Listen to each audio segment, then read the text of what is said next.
माननीय मंत्री महोदय, मेघना दिदी, तुमच्या या आमच्या पीएमसी शाळेमध्ये सहर्ष स्वागत आहे. महोदय, आम्हा विद्यार्थ्यांच्या मनात काही प्रश्न आहेत. आपण त्यांची सविस्तर उत्तरं दिली तर आम्हाला नक्कीच प्रेरणा मिळेल. तर महोदय, सर्वप्रथम आम्हाला हे जाणून घ्यायचे आहे की तुम्ही लहानपणी कोणत्या शाळेत शिकत होता? तुम्हाला सर्वात जास्त विषय कोणता आवडत होता? सगळ्यांना नमस्कार. मी लहानपणी बाल विद्या मंदिर पडवळ त्या शाळेत शिकत होते नागरते आणि सगळ्यात आवडतात सगळेच विषय आवडत होते.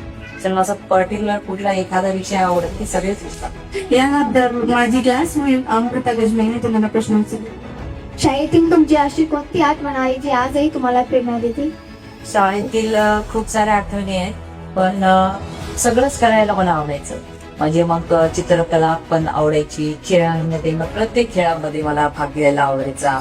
बाल विद्या मंदिरमध्ये आम्ही स्विमिंग साठी कुठले विद्यार्थी जाणार तर वेगळा बोललीकडे जाणार, बॅडमिंटन साठी कोण जाणार तर वेगळा बोललीकडे जाणार, खो खो मध्ये कोण जाणार तर वेगळा बोललीकडे जाणार. स्काउट गाईड मध्ये सगळे विषय पण शिकण्यामध्ये नवीन काय आहे त्याच्यामध्ये ते शिकण्यामध्ये सुद्धा सगळं काही करायचं ज्यात कॉन्टेंट म्हणलं जातं असं होतं.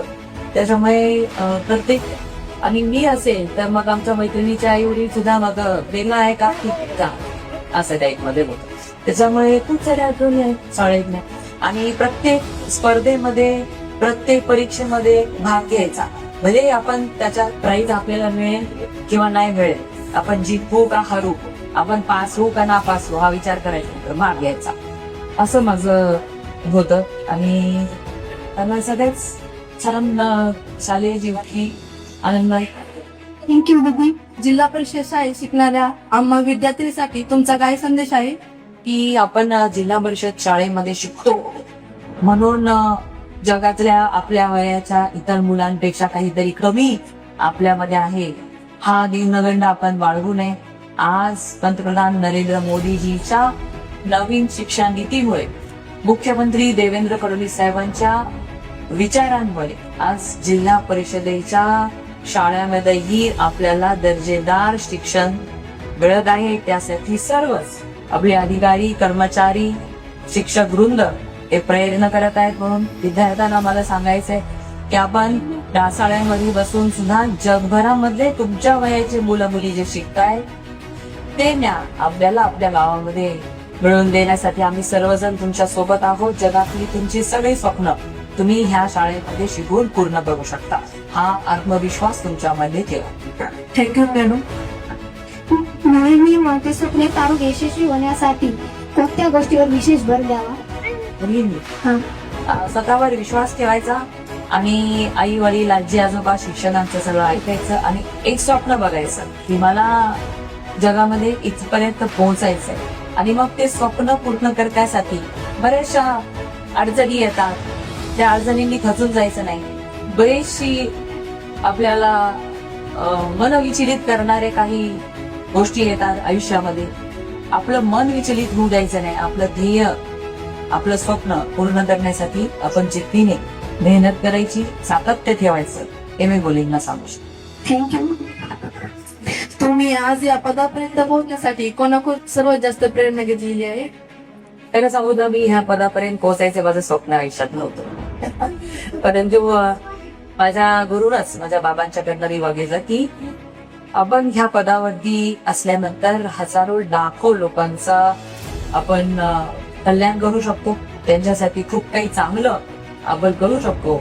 म्हणून ते मी लोकसेवा करण्याचं माध्यम समजते आणि म्हणून मी माझ्या बाबांच्या सोबत काम करत करत आज इथपर्यंत आलेली आहे. आणि जनतेची सेवा करण्याची संधी त्याच माध्यमातून चांगली होऊ शकते किंवा ही संधी मला मिळालेली आहे. त्यामुळे मी माझे बाबा माझे सुरुवातीचे मार्गदर्शक आणि आता मुख्यमंत्री देवेंद्र फडणवीस साहेब हे माझे मार्गदर्शक. Thank you madam. अभ्यासाबरोबर खेळ, वाचन, इतर छंद यांचे महत्व तुम्ही कसं सांगा? आणि आपलं शारीरिक आणि मानसिक आरोग्य चांगलं राहावं यासाठी मैदानी खेळ आणि छंद हा आपल्याला असलाच पाहिजे, हा जोपासलाच गेला पाहिजे. त्यामुळे सगळ्यांना मी सांगू इच्छिते की लहानपणापासूनच किंवा आज जगामध्ये एवढी स्पर्धा वाढली आणि स्पर्धेच्या जगामध्ये आपल्याला निघायचं असेल तर आपण शरीराने जेवढे सक्षम असले पाहिजे तेवढे मनाने सुद्धा सक्षम असलो पाहिजे. आपण त्यांनी खूप आयुष्यामध्ये चढ उतार येतात आणि मग त्याच्यामध्ये आपण विचलित होऊ नये त्यासाठी वैज्ञानिक खेळ आणि छंद हे दोन्ही आपण जोपासतो. आमच्या शाळा आणि गावातील विद्यार्थ्यांकडून तुमची काय अपेक्षा आहे? की आपली शाळा PUC मध्ये आलेली आहे. पंतप्रधान नरेंद्र मोदीजींनी देशभरातील हजारो शाळांची निवड केली आहे आणि त्यामध्ये आपल्या टासाळ्याच्या शाळेची निवड झालेली आहे. विद्यार्थ्यांकडून एवढी अपेक्षा ठेवते की आपण आम्हाला सगळ्यांना अभिमान वाटावा, आपल्या कुटुंबियांना अभिमान वाटावा, असे खूप मोठे बना. तुम्हाला जे जे लागेल ते देण्यासाठी आम्ही सर्वजण या ठिकाणी आहोत. तुमची स्वप्न म्हणजे आमची स्वप्न आहे. आम्ही ती स्वप्न आपण पूर्ण करूया आणि तुमच्या आम्ही देशाचं, राज्याचं, आपल्या सेनेचं, आपल्या टासाळ्याचं भविष्य बघतो आणि ते भविष्य उज्ज्वल होण्यासाठी आम्ही सर्वजण तुमच्या सोबत आहे. फक्त तुम्ही सातत्य ठेवा, चिकाटी ठेवा, मेहनत घेण्याची तयारी. धन्यवाद.